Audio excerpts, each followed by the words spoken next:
How's it everyone? Welcome back. Today we are riding my 2003 Yamaha VWS 100cc 2-stroke. Bike is fairly stock. It's got just a nice aftermarket expansion pipe on. We've done V-Force 3 reed valves by stage 6. As you can see, we have a nice Valentino Rossi look on the bike, custom paint job.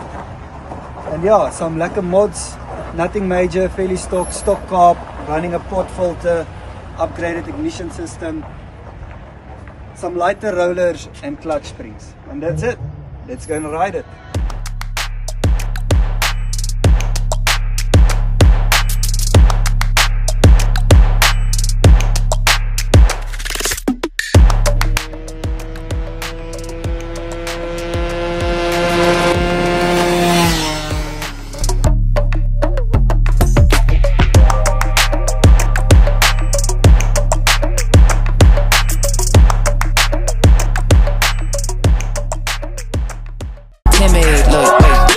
I got people trying to wish and pray that I'ma fall about it, all about it till we spoke in person. Don't wanna talk about it now, huh? Oh, you sound tough, toying with them, don't get wound up. How you wound up, another number in the round up. Put the town up, I built this thing up from the ground up. And if I bounce up, I get my crown stuck. Green light go, got the east side flow. I'm a giant in the space like FIFA 4.